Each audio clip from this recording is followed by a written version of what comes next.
লোকভবনে ফের হুমকি ইমেল, বোমা মেরে উড়িয়ে দেওয়ার হুমকি। রাজ্যপালকে হুমকি দিল কে? নিরাপত্তা বাড়ানো হয়েছে লোকভবনে। আজ নিরাপত্তা রক্ষী ছাড়াই হাঁটবেন রাজ্যপাল। আজ সকাল 10:30টার পর হাঁটবেন রাজ্যপাল সিভি আনন্দ বোস। নিরাপত্তা রক্ষী ছাড়াই হাঁটবেন। এদিকে বোমা মেরে উড়িয়ে দেওয়ার হুমকি লোকভবনে। ইমেলে এই হুমকি বার্তা এসেছে এবং তারপরেই নিরাপত্তার তোড়জোড়। লোকভবনে নিরাপত্তা বাড়ানো হয়েছে,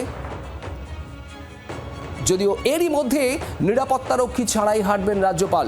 সকাল 10:30টার পর আজ হাঁটবেন রাজ্যপাল সিভি আনন্দ বোস। শ্রেয়সী গঙ্গোপাধ্যায় আমাদের প্রতিনিধি রয়েছেন আমাদের সঙ্গে। শ্রেয়সী, হুমকি মেল আসার পর নিরাপত্তা বাড়ানো হয়েছে লোকভবনে, তারপর আজ নিরাপত্তারক্ষী ছাড়াই হাঁটবেন রাজ্যপাল।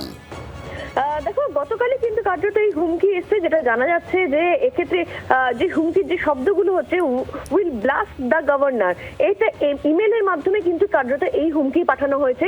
এবং সেই হুমকির পরে আমরা জানি যে এক্ষেত্রে গতকাল রাত্রিবেলাতেই কলকাতা পুলিশ এবং সিআরপিএফ তারা মিটিং করেন, যৌথভাবে মিটিং করেন রাজভবনের এবং রাজ্যপালের যে নিরাপত্তা, সেই নিরাপত্তা খতিয়ে দেখার জন্য তারা মিটিং করেন। তার কারণ আমরা জানি যে গভর্নর তিনি হচ্ছেন জেড প্লাস ক্যাটাগরি সিকিউরিটি পান গভর্নর সিভি আনন্দ বোস, ফলে সেই জায়গা থেকে দাঁড়িয়ে কিন্তু তারা সেই মিটিং করেন। কিন্তু এক্ষেত্রে রাজ্যপাল তিনি যেটা স্থির করেছেন যে এক্ষেত্রে তাকে এক্ষেত্রে ব্লাস্ট করার বা হুমকি, যে হুমকি প্রাণনাশের যে হুমকি এসছে, সেই হুমকির পরে আজকে সকাল 10:30টার সময় তিনি কোনো নিরাপত্তা রক্ষী ছাড়াই পায়ে হেঁটে কলকাতার রাস্তায় ঘুরবেন। অর্থাৎ তার সঙ্গে কোনো নিরাপত্তা রক্ষী থাকবে না, তিনি একলা পায়ে হেঁটে কলকাতার একাধিক রাস্তায় তিনি ঘুরবেন, এমনটাই কিন্তু তিনি সিদ্ধান্ত নিয়েছেন।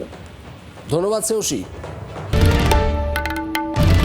বাংলার আওয়াজ, বাঙালির আবেগ, জি 24 ঘন্টা।